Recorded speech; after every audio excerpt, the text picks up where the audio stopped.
Hey Patrick, welcome to the GAC RMHC Golf Classic. Just want to give you an opportunity here to view your swing at regular speed.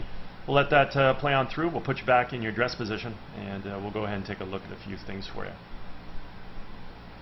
So while we got you back here in your setup, let's take a look at your posture. Spine straightened on a slight tilt, legs come down into a nicely unlocked position.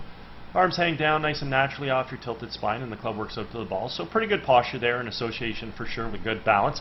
I mean, you could improve these angles a little bit, get your tail out, sternum out and forward, increase the angle relationship a little bit to your spine. Legs are fine in the unlocked position that they're in.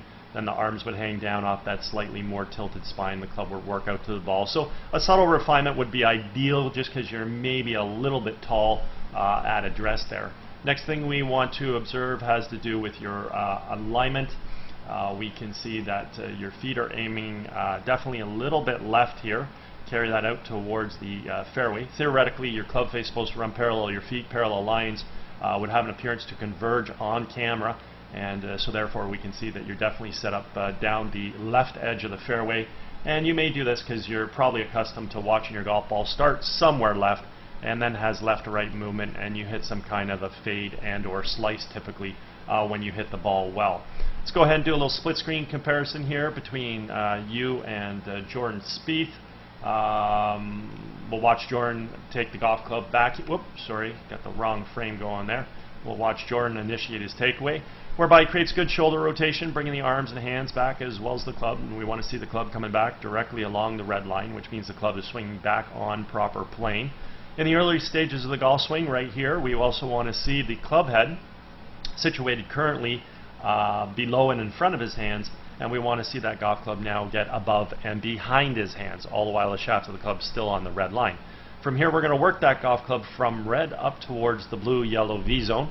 When we finally set the club at the top of the backswing, we either want to see the left arm of the club situated on the yellow line, anywhere within the blue-yellow V zone, or physically up on blue, as we can see with Jordan Spieth. We want full shoulder rotation, and we want to do this about a stable right leg, all the while creating this rotation off of the posture axis that we created at address.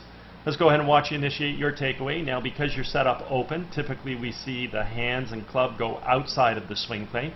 That means we're going to watch the club shaft probably move a little out to the right of the red line for you, and that's exactly what we see here. So the hands, arms, golf club are going outside, almost like we're picking the golf club up. We get a little bit of wrist hinge in there. That's great. Club's starting to fall behind your hand, so that's superb right there. But we definitely need to learn how to swing the hands, arms, and golf club around us a lot more as we initiate the takeaway, in conjunction with setting up with obviously better alignment. We see that your golf swing is also a little bit abbreviated. We have not completed the full shoulder rotation. Could probably let your arms travel a little bit more, and also understand how to create a little bit more wrist hinge. Those three factors are going to make your backswing longer. Right now your backswing is quite abbreviated. As we create our transition back into the ball, simply want to move our weight from our right foot to our left, fire our knees and our hips laterally to the target, unwind our core and fire our hands. And doing so, we've got to make sure we're bringing the golf club from that blue-yellow V zone back down onto red. And that's exactly what we see here with Jordan Spieth. The golf club has returned back to being on plane. The other thing we want to observe at this stage of the golf swing is the relationship between the lead forearm and the golf club. I refer to this as the backwards check mark. It simply means the club head right now is remaining above and behind our hands coming into the hitting zone, and this is what's going to allow us to create a lot of power in our golf swing, aside from his ability to hit the ball straight, due to the fact that, again, the club has returned back to plane, which is a main criteria in producing straight golf shots. With you, as we watch you come into the golf ball, we're not going to see your club return back to plane. We're going to watch the club fall out in front of your hand. Whoa, nice dropping of the club right there, so I like that. That's a great job. Let's see where the club keeps going from here. Wow, keep dropping it, so that's good. Excellent, I didn't anticipate this. So let's go to the next frame. Okay, so club head's above and behind your hand. So you know what, let's go ahead and take a look at this frame between your lead forearm and your club. Basically say, hey, you know what, we have your backwards check mark. Creating some power in the golf swing will not be an issue. Only problem right now is the club has not returned back to plane, which we can see with Jordan Spieth here. And then as Jordan comes into the ball, he simply tracks into the ball directly from this red line, from on plane. And as I've already stipulated, This is what allows us to produce straight golf shots, okay? As long as the club face squares up via having a good grip. So let's go ahead and continue to watch your club coming into the ball. We'll go to the next frame right there. So the club definitely falls out in front, and then it's going to get stuck outside of the ball. It's coming in as it's coming into the ball. So we can clearly see the descending plane is coming in a little bit steep. Therefore, it's attacking the ball a little bit from the outside to the inside. And at this point in time, we can go ahead and observe the pass of the club. We can see with Jordan, his club is inside the ball, expanding out to make contact. Club moves through on a nice, natural, subtle arc.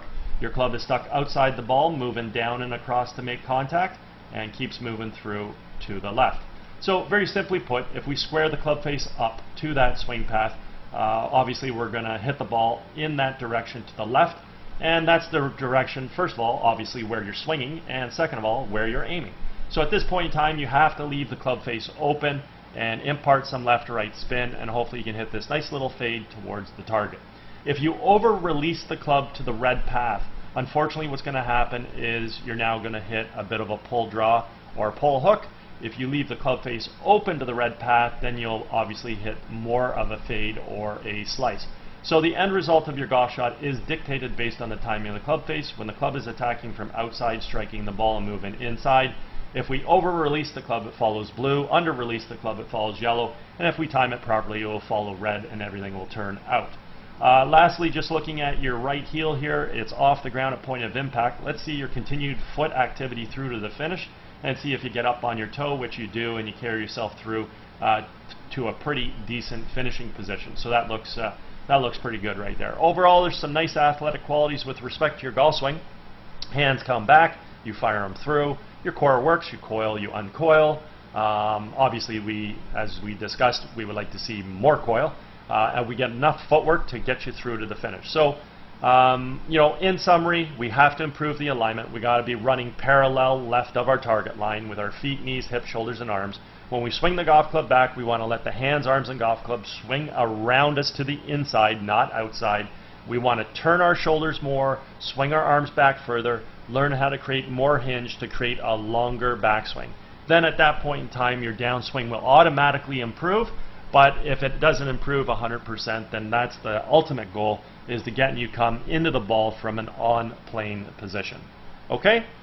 Anyways, hope you had a fabulous day. If at any point in time you ever want to work on any of these aspects of your golf game, I'm located over at Glen Abbey in Oakville. Be happy to structure a program for you. Also, if you're involved with any golf tournaments at all, you guys are looking for a unique gift to provide your guests, feel free to touch base. Be happy to discuss my swing analysis services. Again, anyways, hope you had a fabulous day. And again, hope you enjoyed getting an opportunity to see your swing on video. Take care.